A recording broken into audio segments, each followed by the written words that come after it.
In August this year, the Constitutional Court struck down the anti-homosexuality law after Parliament passed it without quorum. This was described by many in the legal circles as an indictment on the conduct of the August Assembly.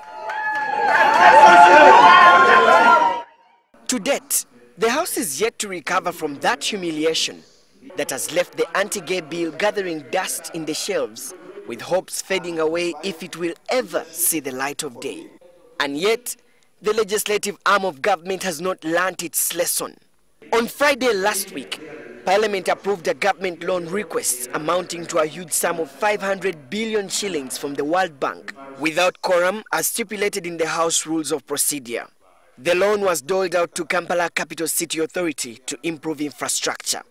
Before you put this question, Mr. Speaker, I have looked around. We do not have the relevant and requisite quorum. Though the Deputy Speaker of Parliament, Jacob Olanya, suspended the session twice, he still failed to raise quorum, and out of the required 125 members, only 70 were present. A hurriedly agreed position was reached between the opposition and government. Because it's almost impossible to get the quorum as it needs, and if we insist on a quorum, most likely the work of business of Parliament will not be done. Other lawmakers argue that what transpired was a miscarriage of the rules of procedure, which were bent for political expediency. The spirit of understanding is welcome, but it shouldn't usurp the provisions of the law. Unfortunate, the Speaker of Parliament would have understood that there is no quorum after suspending twice. Legal experts fear that if Parliament continues on such a path, it will erode its sanctity.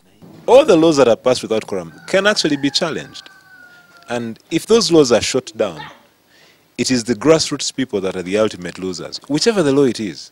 Robert Chirunda also says that it's a travesty of justice that those who are supposed to make laws are quick to break the same laws. A situation where the Speaker did an interview for the newspapers and she said laws are always passed without quorum. They can challenge them if they want. That level of carelessness coming from people entrusted with power, in my view, is unacceptable. The passing of several laws without quorum comes on the heels of perennial absenteeism.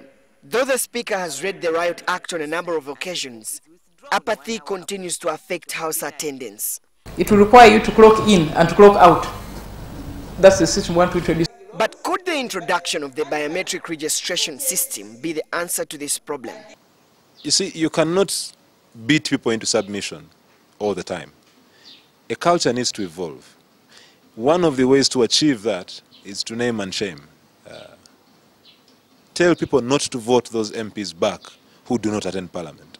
At the beginning of their tenure, the 9th Parliament was hailed as vibrant, yet by the end of its term, its ratings could be languishing in the basement.